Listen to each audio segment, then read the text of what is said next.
Mən İbrahimov Şahin İsaoğlu, Abşeron rayon Masazır qəsəbəsi sakini. Mənim müraciətim onunla bağlıdır ki, Ramiz Mehdiyevin yaxın qohumu Mehdiyev Əli Məhərrəmoğlu mənə məxsus olan onsuz torpaq sahəsini saxta sənədlərlə ələ keçiribdir.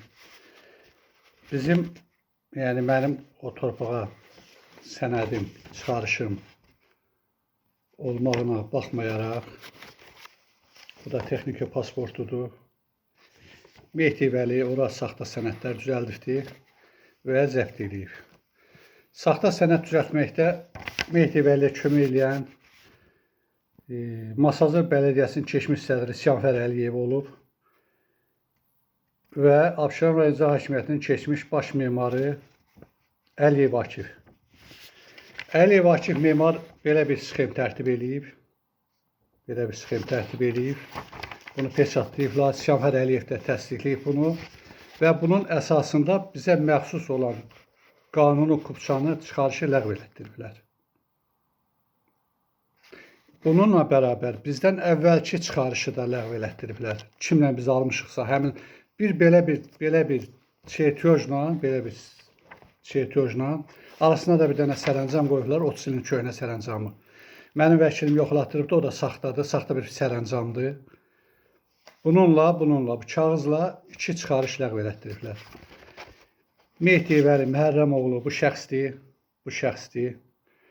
Bu adam uzun müddət Bələdiyyələr Assosiasiyasının, Milli Assosiyasiyasının sədri vəzifəsində çalışıb. Mən o vaxt bu şəxslə 2 dəfə şəxsən görüşmüşəm və mənə bildirib ki, mən Ramiz Mehdiyevin yaxın qohumuyam. Hər axşam ağsaqqalla oxanda çay içirik. Mənim əlim uzundur. Mən nə istəsəm onu da eləyirəm. Həqiqətən də 14 ildir mən görürəm ki, bu həqiqətən də elə belədir. Mən 14 ildir çalışıram, sənədimi bərpa etdirə bilmirəm. Hansı orqana yazıram, hara müraciət edirəm, hər yerə təsir eləyir. Özün gedir, orada göstərir, tanıtdırır, onunla da imtina verirlər. Məndə olan məlumata görə Akif Əliyev, keçmiş baş memar, belə saxtakarlıqlara görə həbsdə olunubdur bir müddət. Siyanfər Əliyevin də hamıya məlumdur, belə saxtakarlıqlara çox olub.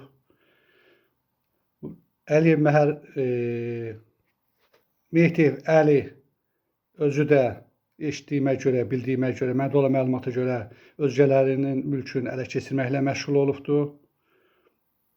Və mən bu gün də çalışıram, sənədlərimi bərpa eləyə. Nəyə görə? Ona görə ki, bu adam Ramiz Mehdiyevdən istifadə eləyir hər yerdə. Və bu gün mənim torpağımı satışa çıxarıbdır bu adam. Yəni, oranı öz adına sənədləşdirməyib. Təbii ki, Nəsibov Vahid Paşaoğlu adında bir qohumun adına sənədləşdirib və bu gün oranı, bizim torpağı satışa çıxarıblar 800 minə. Oranı satmaq istəyirlər. Və bu adam müvafiq qurumlara təsir etməkdə kifayətlənməyib, dəfələrlə məni təhdid elətdirib, adamlar göndərib dəfələrlə məni təhdid edilib ki, mən torpağımla əl çəkim, lakin buna nail ola bilməyibdir. Və mən müvafiq qurumlardan xahiş edirəm bu işlə bağlı bizə köməklik eləsinlər. Mən 100-dən artıq məktub ünvanlamışam, müəyyən qurumlarda da olmuşam, ancaq heç nəyə nail ola bilməmişəm. Xahiş edirəm bu işlə bizə köməklik eləsinlər, biz sənədimizi bərpa eləyə bilək.